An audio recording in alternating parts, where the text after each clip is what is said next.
Kita lanjut dulu ke sesi kedua. Nah, sesi kedua ini juga tidak kalah menarik dari Dr. Iwan Levia Mahdi. Silahkan ditampilkan. Beliau adalah dokter lulusan ilmu kesehatan HTKL dari Universitas Sriwijaya. Beliau sudah menjadi konsultan rinologi dan menjadi ketua KSM Rumah Sakit Muhammad Husin Palembang. Dengan panelis yang nanti akan membahas, yaitu Dr. Uli, mengenai kasus gangguan penghidup pada rhinosinusitis kronik. Silakan Dr. Yuan.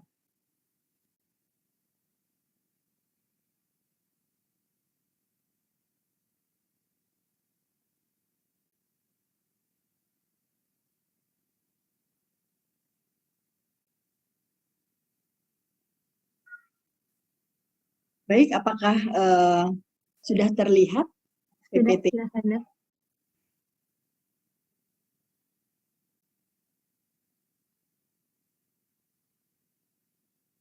Suara saya terdengar? Terdengar, Dr. Iwan, silakan. Baik, saya mulai. Assalamualaikum warahmatullahi wabarakatuh. Selamat pagi dan salam sejahtera untuk kita semua. Yang terhormat Profesor Dokter yang berkesempatan hadir pada webinar sesi seri 3 Pre-Event Webinar Series Sport Indorino Makassar pada siang hari ini. Terima kasih juga kepada panitia yang sudah bekerja keras sehingga acara hari ini dapat berlangsung dengan baik. Izinkan kami membagikan sedikit ilmu yang kami miliki mengenai gangguan penghidup pada rhinosinusitis kronik.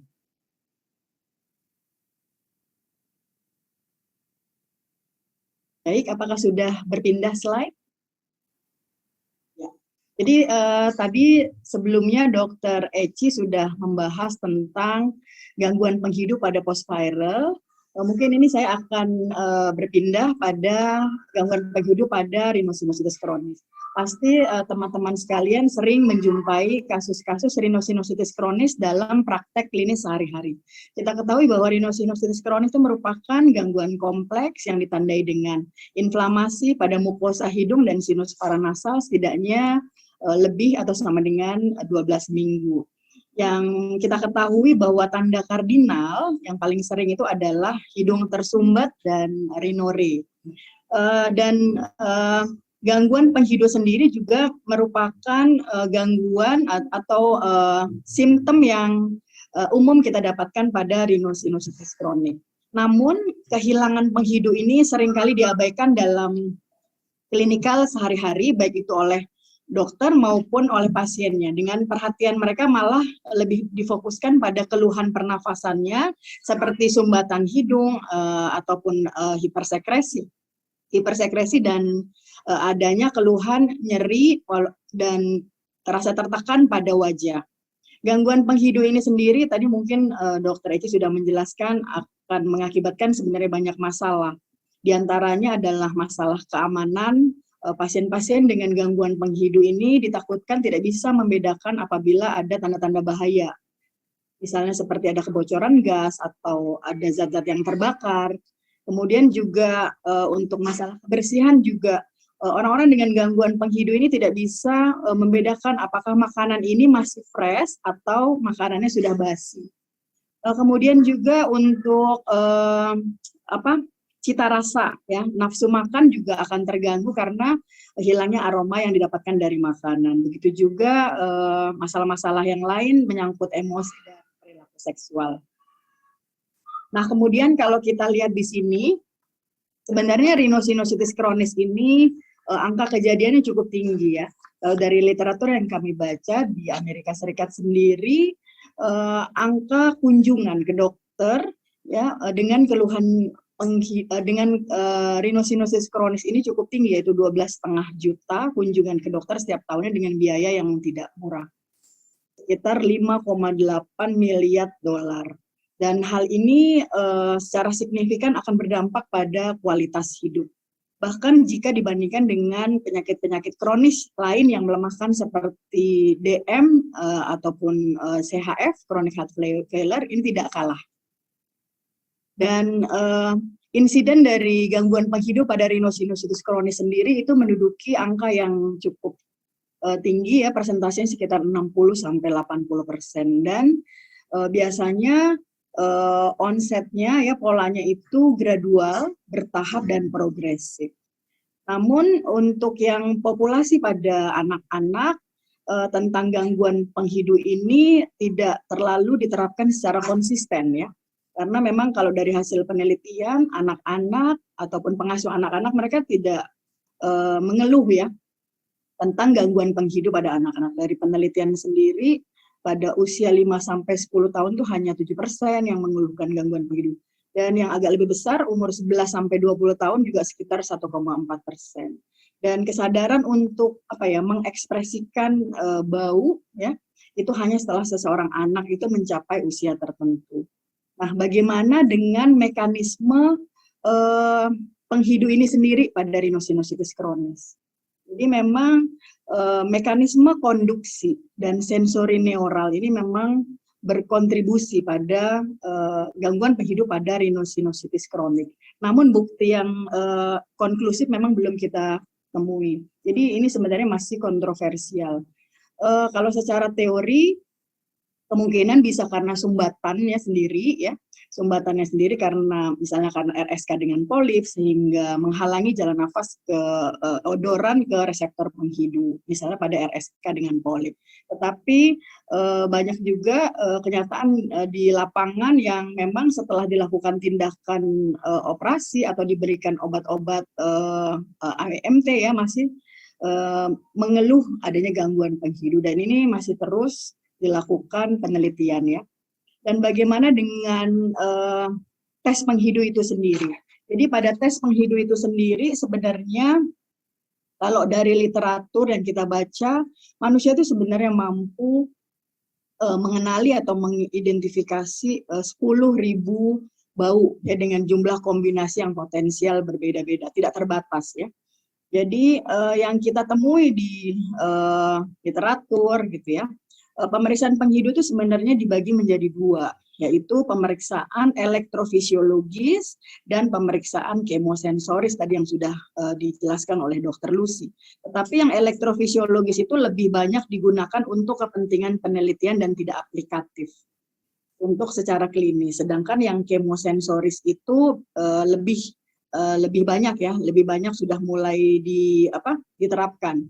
Di dunia saja banyak sekali, ada lebih kurang 27 tes kemosensorik untuk fungsi penghidu, yang tetapi tetap kembali lagi untuk daerah atau negara tertentu itu harus mampu laksana untuk sosioekonomi dan budaya. Jadi memang misalnya ada tes penghidu yang seperti yang internasional ya, misalnya kayak APSID, CGRT, SAV, SAQ, Sniffin gitu. Ada beberapa odoran yang tidak dikenali di Indonesia gitu ya.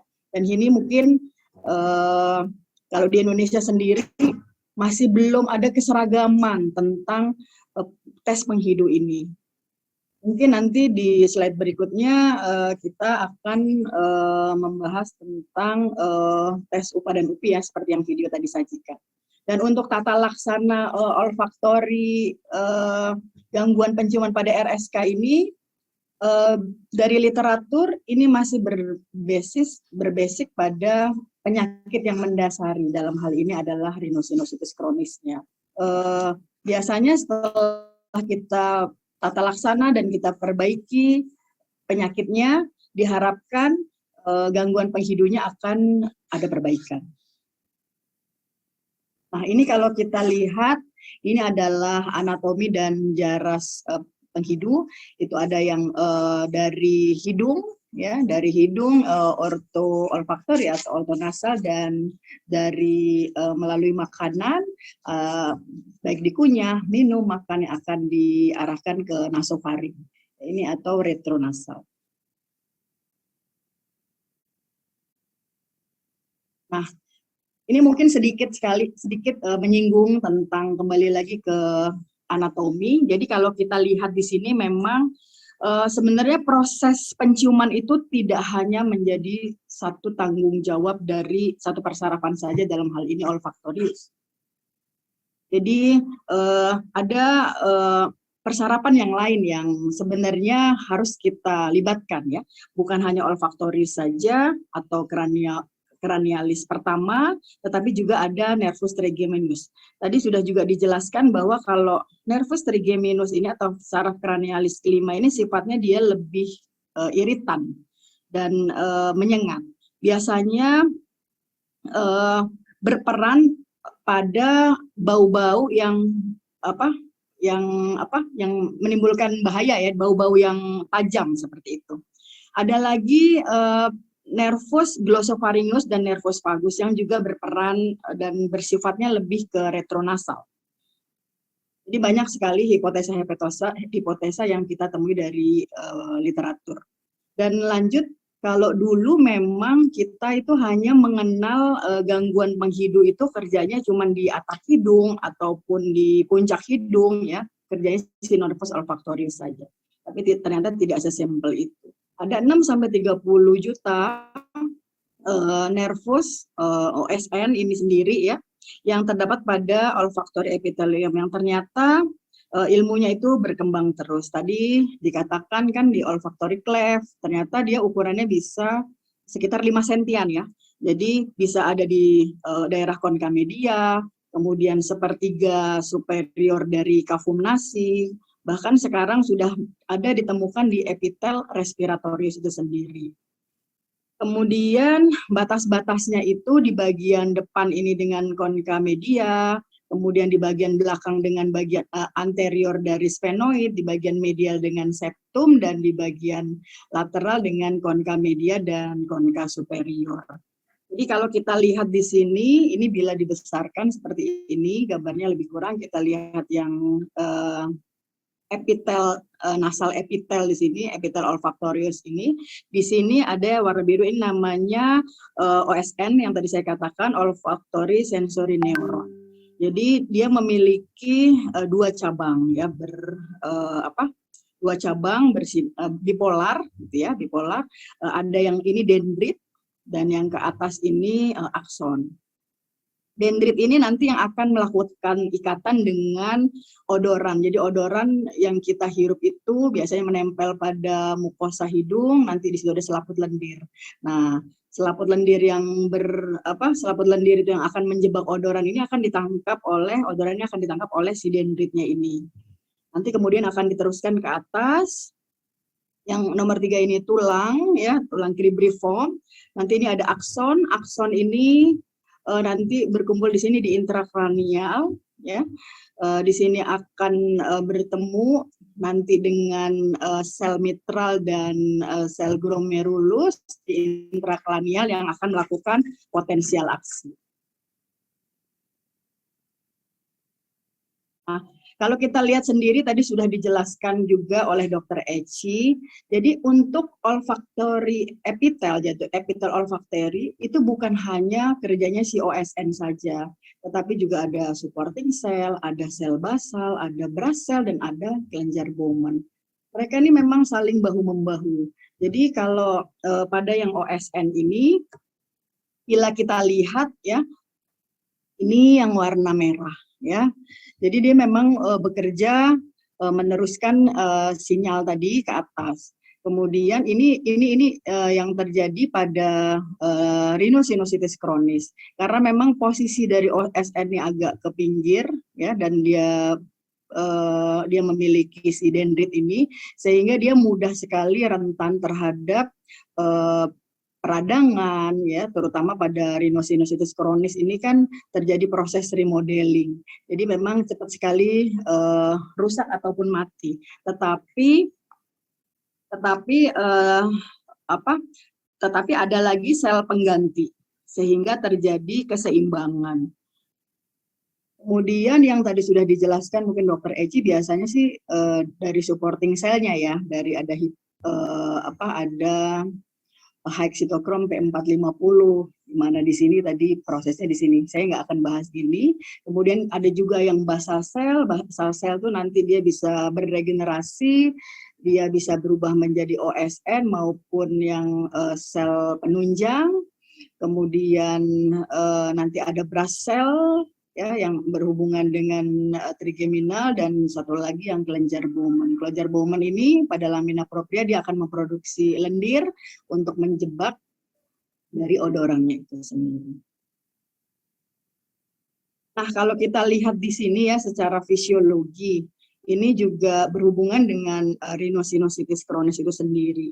Jadi kalau aroma atau odoran itu yang menempel tadi akan mencapai mukosa penciuman, itu nanti akan ditangkap oleh dendrit yang tadi. Kemudian nanti saat ditangkap oleh dendrit yang berada di mukus akan terjadi perubahan reseptor G protein ini.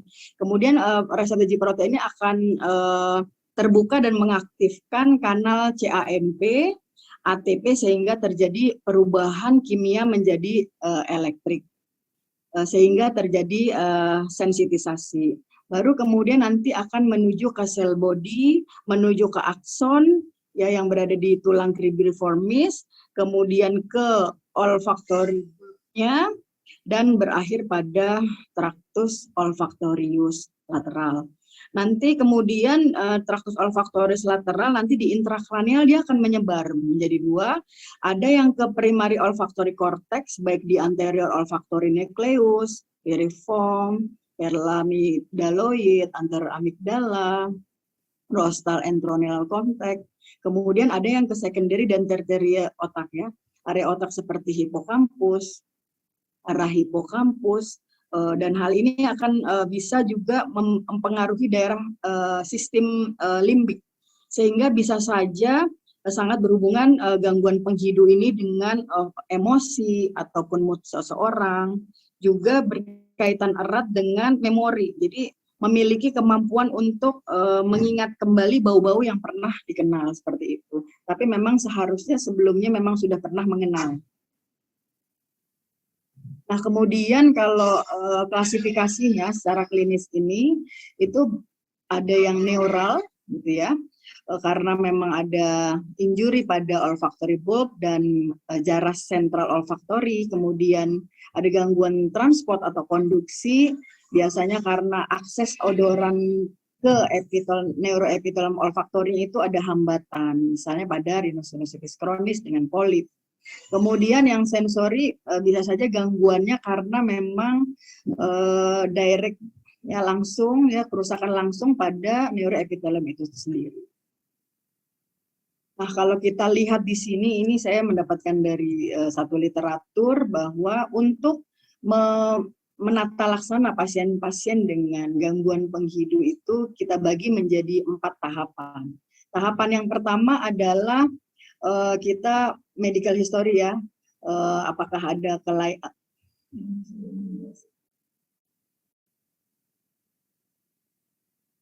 ya, gangguan penghidunya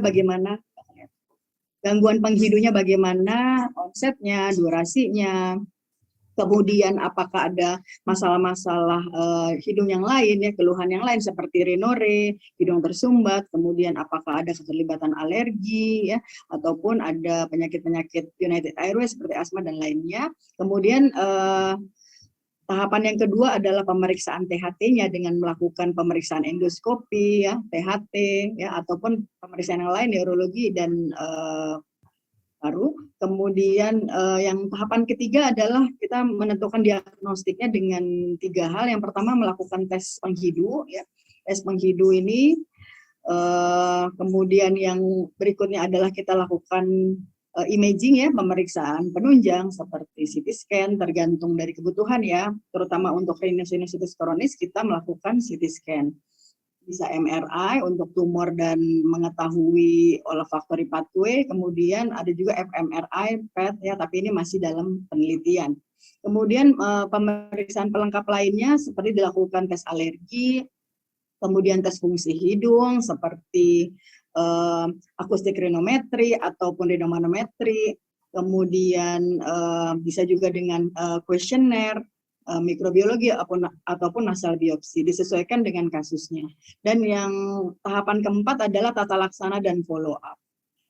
Untuk rhinosinusitis kronis biasanya kita lakukan tata laksana untuk rhinosinusitisnya.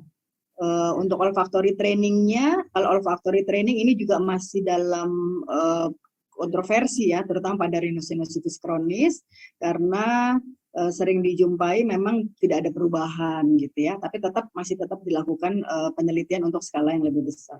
Dan dilakukan follow up-nya setiap 6 sampai 12 bulan. Nah, ini adalah ini bagian saja sih sebenarnya dari video yang tadi yang diputar.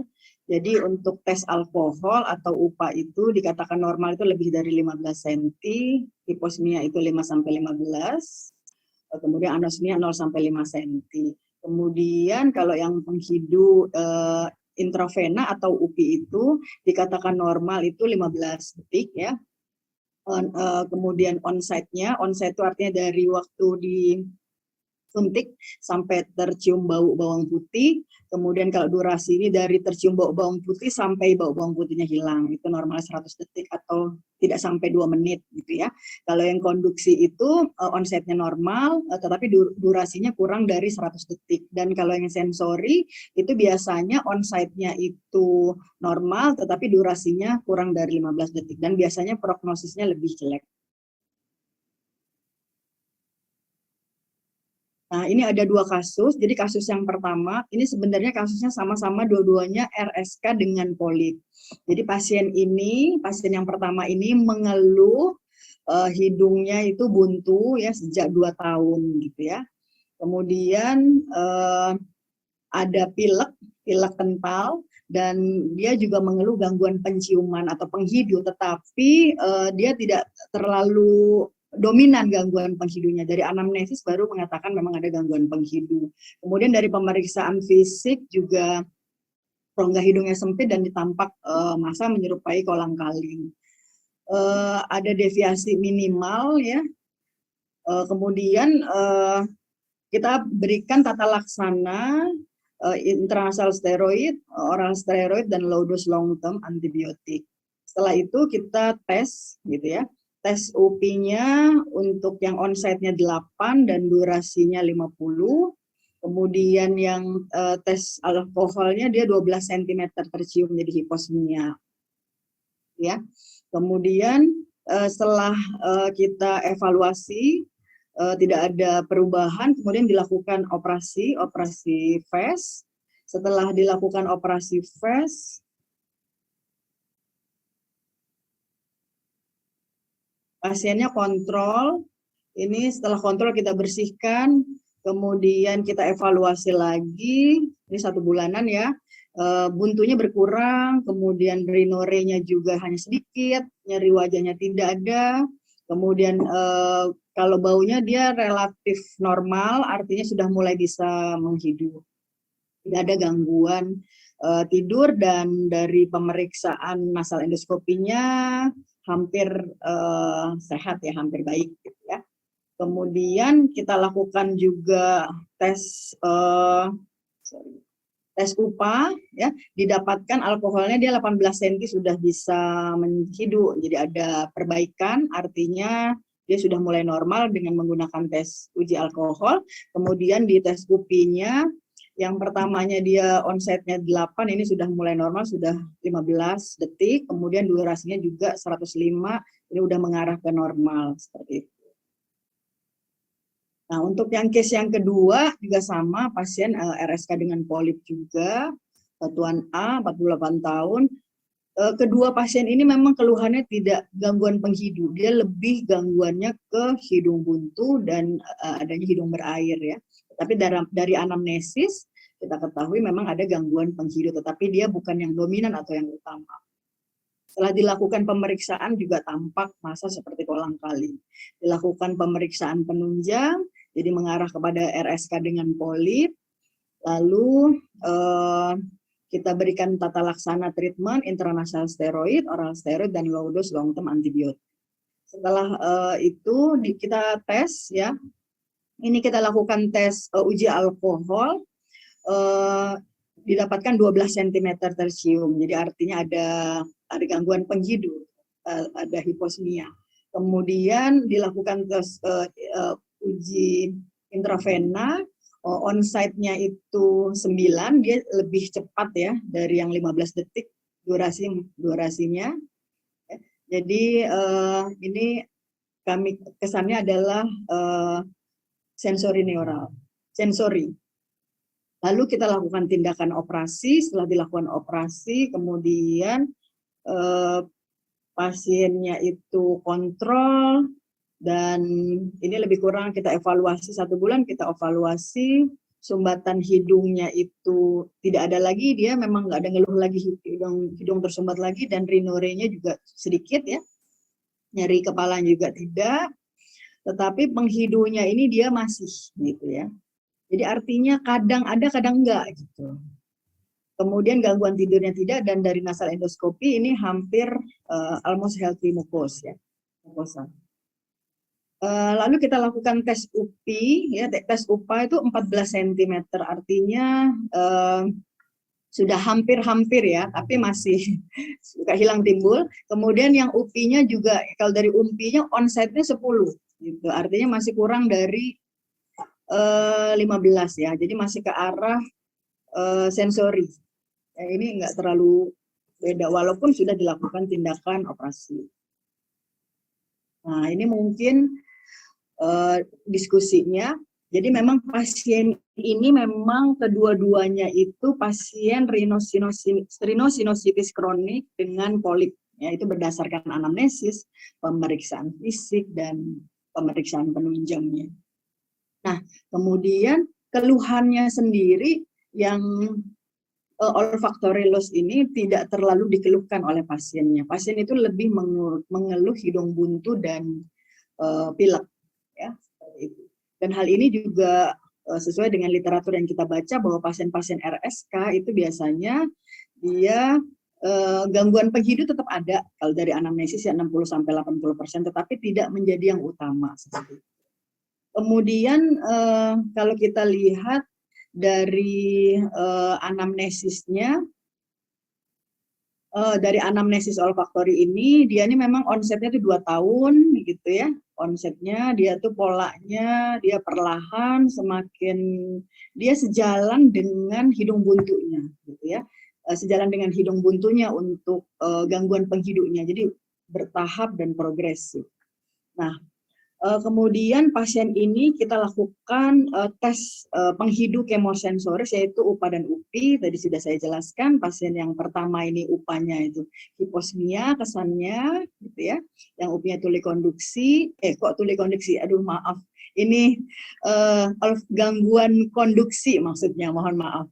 Dan yang pasien keduanya ini UPA-nya anosmia ya, dan UPI-nya itu gangguan sensori seperti itu. Setelah dilakukan treatment tata laksana dengan appropriate medical treatment dan operasi FAST, kita ulangi lagi, kita lakukan tes. Pada pasien yang pertama, UPA-nya itu membaik gitu ya, ke arah normal, dan UPI-nya juga normal. Jadi pasiennya itu nggak sesuai dengan sejalan dengan keluhannya, dia udah enak dok, udah plong, udah lapang, dan saya udah mulai bisa mencium gitu ya. Nah, tetapi pasien yang kedua ini upahnya itu dari anosmia ya, ini menjadi hiposmia. Ada penambahan ya, sepertinya ada penambahan ya, gradasinya mengarah ke perbaikan, tetapi dia memang masih hilang timbul gitu. Mungkin saja menurut analisa kami, apakah karena mungkin kita melakukan tes yang pasca operasinya itu terlalu cepat ya, 1 bulan gitu ya. Sedangkan kalau di literatur itu biasanya sebaiknya memang kita lakukan tes ulang itu setelah 3 bulan seperti itu. Dan tes UPI-nya juga masih tetap mengarah ke sensori neural. Jadi dia nggak terlalu banyak perubahan.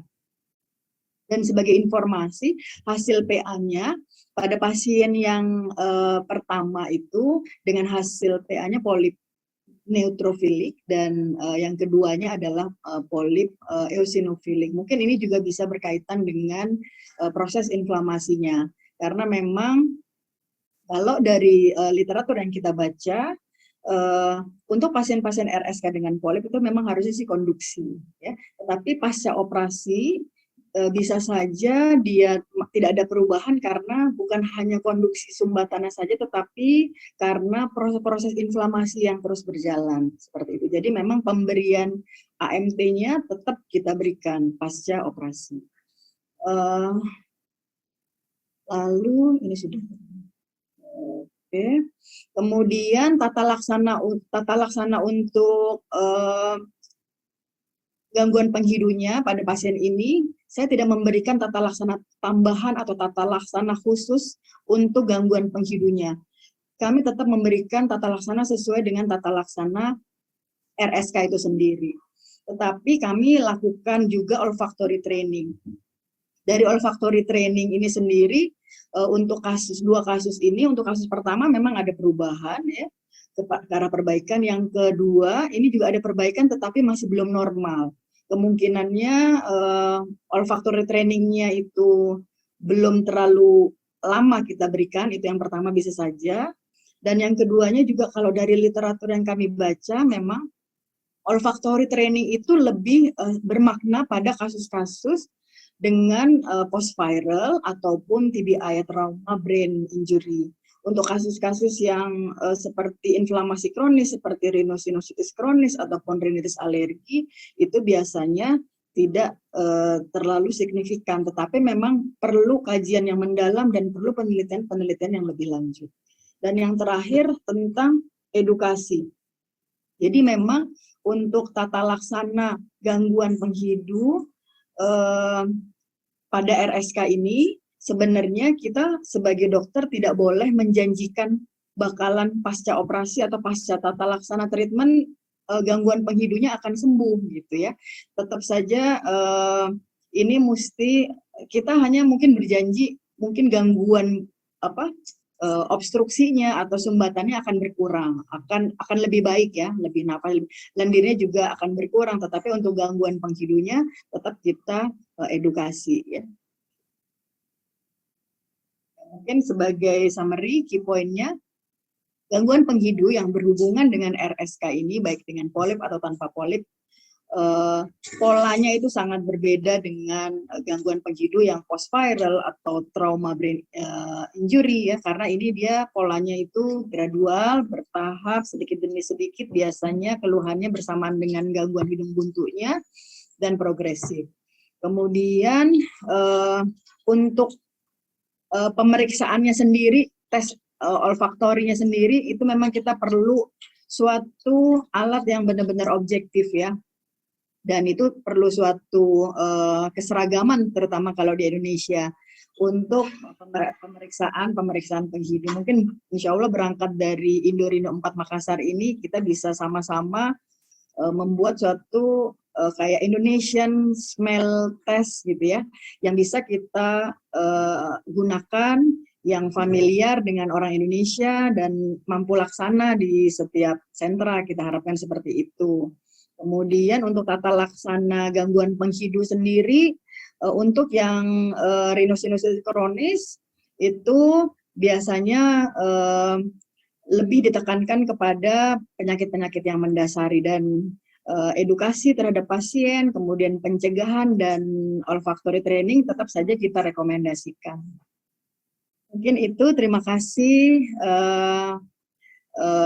paparan dari saya. Wassalamualaikum warahmatullahi wabarakatuh. Waalaikumsalam warahmatullahi wabarakatuh. Terima kasih Dr. Yohan atas presentasinya. Sangat lengkap gitu ya. Ya, jadi memang bahkan pada rhinosinusitis kronik kasus kita yang cukup banyak, dan kalau kita lihat dari EPOS juga dia hanya keluhan tambahan tapi tidak bisa disepelekan seperti itu ya Dok ya. Kita harus bisa mengaksesnya lebih tajam sehingga kita bisa memberikan edukasi ke pasien lebih baik.